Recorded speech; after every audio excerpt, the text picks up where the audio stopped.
बिस्मिल्लाहिर्रहमानिर्रहीम dear viewers, आज हम एक क्वेश्चन कर रहे हैं। ये क्वेश्चन मैंने class 9th KPK text book question number 7 exercise number 1.1 से लिया है। और ये क्वेश्चन आप देख रहे हैं, ये क्वेश्चन इक्वालिटी ऑफ मैट्रिसेस पे बुनियाद रख रहा है। और इस क्वेश्चन में हमसे ये पूछा गया है कि find the values of A, B, C and D। तो ये वैल्यूज़ हमने फाइंड करनी है। ठीक हो गया। अब देखें, जब भी कोई दो मैट्रिसेस हैं और आपस में वो बराबर हैं, देखें दरमियान में बराबर यूज़ हुआ है, तो इसका मतलब ये है कि इनके करस्पॉन्डिंग एलिमेंट्स आपस में बराबर होंगे। तो A प्लस बी यानी करस्पॉन्डिंग एलिमेंट्स का मतलब ये है कि ये एलिमेंट इसके बराबर होगा, ये इसके करस्पॉन्डिंग एलिमेंट है। इस तरह इसको मैं इक्वेशन नंबर 1 का नाम देता हूँ।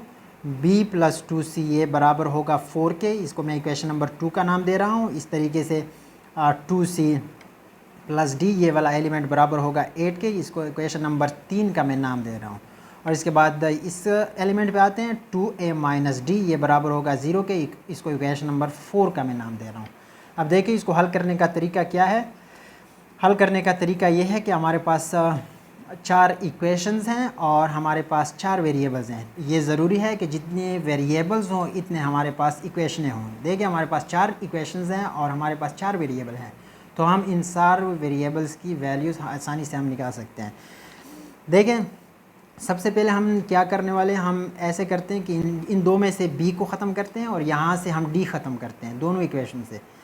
तो यहाँ से B और वहाँ से अगर D आप ख़त्म करें तो ये जो जनरल इक्वेशन हमारे पास आएगी उसमें A और C वेरिएबल रह जाएंगे और इसमें भी A और C रह जाएंगे। फिर इन दोनों में से एक A को या C को एलिमिनेट करेंगे। इस तरीके से एक वेरिएबल का आंसर आएगा और फिर हम वही वैल्यू यूज़ करके हम बाकी जितने भी वेरिएबल्स हैं इनकी वैल्यू हम आसानी से निकाल सकते हैं। देखें कैसे करते हैं।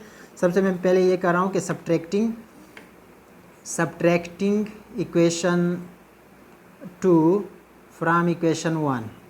तो पहला प्रोसेस हम ये करते हैं कि इक्वेशन 2 को इक्वेशन 1 से मैं माइनस कर रहा हूँ। देखिए A plus B is equal to -1 में लिख रहा हूँ। इक्वेशन 1 को मैंने लिख लिया। B plus 2C is equal to 4 ये मैंने इक्वेशन नंबर 2 लिख लिया। अब ऐसे करते हैं कि माइनस कर रहे हैं तो नीचे वाले जितने भी हैं इनके साइन जो हैं वो चेंज हो जाते हैं। ठीक है। अब देखें प्लस भी है नीचे माइनस भी है, ये आपस में कैंसिल हो जाते हैं। यहाँ से क्या रह जाता है A और यहाँ से -2C ये वाला साइन यूज़ होगा इज इक्वल टू और इस तरफ -5। इसको मैं इक्वेशन नंबर 5 का नाम में देता हूँ। और इसके बाद हम इन दो इक्वेशन को ऐड करते हैं। इक्वेशन 3 और इक्वेशन 4 को मैं क्या कर रहा हूँ, adding equation 3 and equation 4। Equation 3 और इक्वेशन 4 को मैं ऐड कर रहा हूँ। ऐड करने से मेरे पास A और C के वेरिएबल आएंगे। देखें 2C plus D is equal to 8 ये मैंने इक्वेशन नंबर 3 लिख लिया। 2A minus D is equal to 0 equation number 4 मैंने लिख लिया। मैं ऐड कर रहा हूँ, ये दोनों आपस में कैंसिल हो जाते हैं और ये वाला जो है इसमें 2A प्लस 2C मैं लिख रहा हूँ इज इक्वल टू 8 प्लस 0, इसे हमारे पास 8 आता है। यहाँ से आपने 2 कॉमन निकाल लेना है ताकि थोड़ा सा सिंपल हो जाए। तो A plus C is equal to 8। इस तरीके से A प्लस C आपके पास डिवाइडिंग बोथ साइड बाई 2 जब आप करेंगे तो 8/2 यानी 2 इस तरफ डिवाइड होगा, इस तरफ भी ये कैंसिल हो जाता है। 1 दूने 2 4 दूने 8। इस तरीके से A plus C is equal to 4 आ जाता है। इसको मैं इक्वेशन नंबर 6 का नाम देता हूँ। अब हम क्या करते हैं, इक्वेशन नंबर 5 और इक्वेशन नंबर 6 को यूज़ करके इनमें से किसी एक वेरिएबल को हम एलिमिनेट करते हैं, या इस तरह करते हैं। यहाँ से मैं C को अलहदा कर लेता हूँ। C is equal to 4 minus A, जब A को अवसर ले जाएंगे तो 4 माइनस A बनेगा। Put in equation number 5। Equation number 5 में C की वैल्यू डाल दें। जहाँ पे C है वहाँ पे आपने ये वैल्यूज़ डाल देनी है। A माइनस यानी सब्सटीट्यूशन मेथड में यूज़ कर रहा हूँ। 2 इंटू C की जगह हमारे पास आया 4 माइनस A यहाँ पे इज इक्वल टू -5। देख रहे हैं आप, A माइनस 2 C की जगह मैंने वैल्यूज़ डाल दी। 4 माइनस A बराबर है -5। अब देखें इसको मैं कैसे हल कर रहा हूँ। -2 4 8 minus minus plus 2 multiplied by A 2A is equal to -5। ये है प्लस 2A, ये है A। इस तरीके से ये 3A आता है। -8 इज इक्वल टू -5। -8 को आप उस तरफ ले जाएँ तो ये +8 बन जाता है इस तरीके से। तो देख लें 3A इज इक्वल टू, ये आप अब हल के -5 + 8 आपके पास 3 आता है। Dividing both side by 3। इस तरीके से आपके पास ये ए की वैल्यू 1 आ जाती है। अब देखिए हमने आगे क्या करना है, ये ए की वैल्यू यूज़ करके अब सी की वैल्यू हल करनी है। देखिए इक्वेशन नंबर, इसको मैं इक्वेशन नंबर 7 का नाम देता हूँ। Put C A is equal to 1 in equation number 7।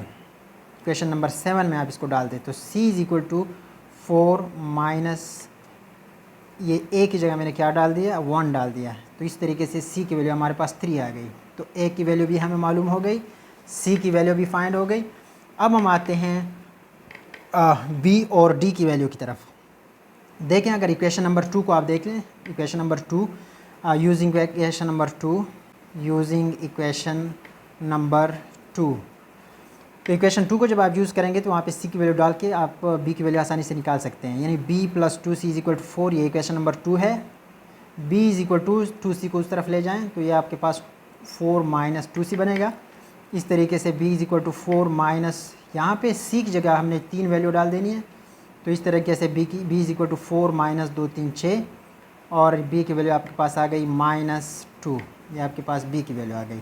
अब हम d की वैल्यू निकालते हैं। d की वैल्यू आसानी से हम निकाल सकते हैं। यहाँ पे अगर आप देख लें या इक्वेशन 3 को यूज़ करके आप निकाल सकते हैं क्योंकि इसमें d मौजूद है। 2a minus D, equation number 4 को मैं यूज़ कर रहा हूँ, इज इक्वल टू 0।